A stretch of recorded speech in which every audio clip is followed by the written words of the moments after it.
It's an interesting thing that's been going on for the last couple of days. The head of the American Dealer Network wrote an open letter.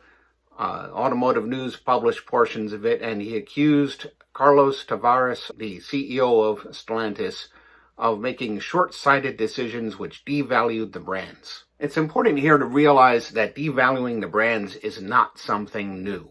What the dealership people are talking about is being late with new product, having a great big empty hole where the Cherokee should be, because the Cherokee is really the heart of the market, the mid-sized crossover. As you might guess, dealers are not happy about this. And they're not happy with all the price increases. And of course, what we saw during the car shortages was that you went down to your friendly Hyundai dealer or your Kia dealer or whatever, and they would tack $4,000 or $5,000 onto the list price of every car. And Stellantis, you can't really blame them for jacking up prices so that instead of the dealer making unheard of profits, they were making huge profits, and they could, in theory, put that into new product and upgrades to the plants, which they've done. They've got new product coming out. It's not here yet, but it is coming out, and the plants have gotten a lot of upgrades. So let's talk about devaluing the brands. Well, one way that they devalue them is they keep referring to them as brands. And, for the average buyer, you don't want to have your nose rubbed into the fact that you're paying a premium price for what is basically a nameplate, something to throw away when you're done with it. Not too many people really want to think of something that they're plunking down $30,000 to $100,000 on as a brand.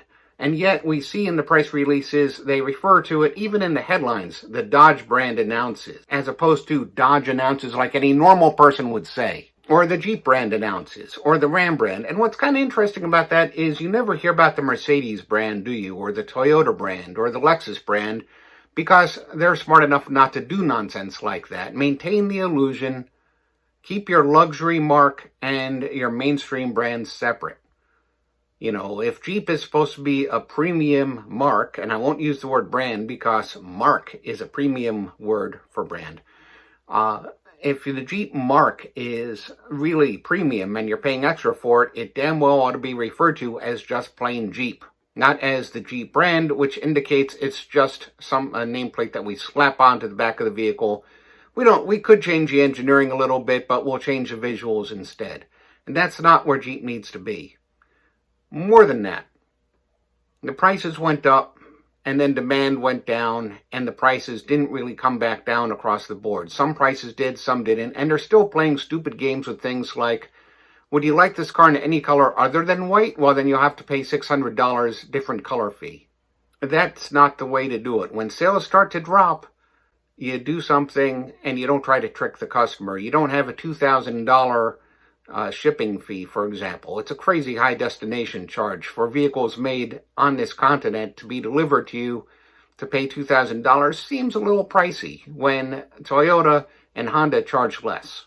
You can buy a Mazda and have it shipped in from Japan, and you'll pay hundreds of dollars less for the destination charge anyway.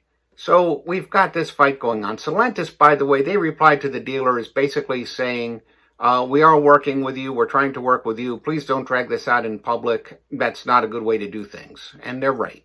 You could understand some frustration on the dealer's part, but the dealers, let's remember, are the lowest ranked dealers in the country and have been quite consistently for years.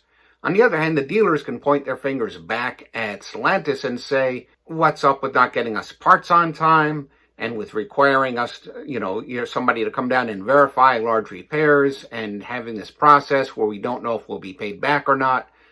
And the company itself, by cutting back on diagnostic time and all of that, making warranty repairs harder to get paid back for at the dealer level, has not been doing themselves any favors. If you're paying extra to get a premium product, then you should probably get the warranty repairs done in a premium product way, not sitting around for a week while your car is at the dealership waiting for his own rep to ensure that the repair is really needed.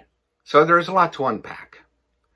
One of the problems is that the marks in the US have been priced higher as premium products, but Stellantis' main bent is on cost savings. There's this odd thing where if you watch the pennies too closely, it starts to cost you in dollars. Yes, there are dealers who cheat. There are many dealers who cheat. There are some dealers who cheat a lot.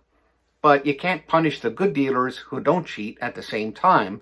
And in the past, you had dealerships with different levels of trust, and I'm sure that they still do, but the ones who are most trusted pretty much got a all clear on most things.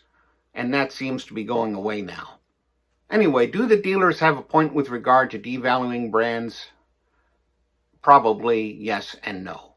On the one hand, it's the dealers who are really responsible for a lot of this, because the customer satisfaction in Chrysler, Dodge, Jeep, Ram dealers has been lower than that with other companies for quite some time. On the other hand, you've got Stellantis pinching pennies with their profit margins on selling new cars, raising the prices to the dealers so that they can't let old inventory go very easily without losing money on it, and going to the dealers and pinching pennies on the service and on the diagnostic time, and making extra sure that every repair is really, really called for and justified, and that they can't say no to the customer. This is really a problem, because that's what causes some of the dealers to get kind of desperate for the money, for the profits, and then to cut their service or basically do the usual F&I scams and all the other scams that car dealers are so good for. I have to talk to the manager. Oh, I'm sorry, we can't give you back your keys unless you make a deal. What will it take to make you buy this car today? We'll give you back your keys after you agree to tell us.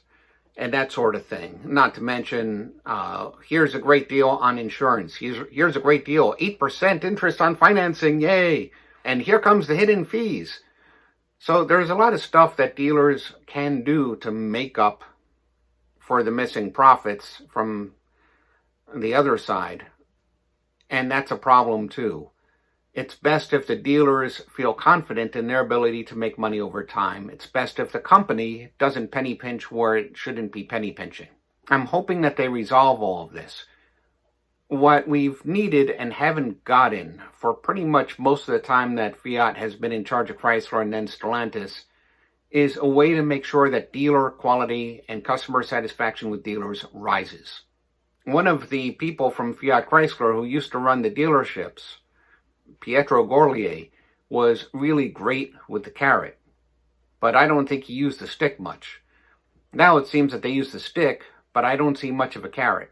What we really need is an integrated system which gives dealers the tools that they need to clean up their act and to increase customer satisfaction and to increase customer loyalty and to play fewer games with the customer. And at the same time, an assurance that they will make more money if they do so, and that they will make less money if they don't.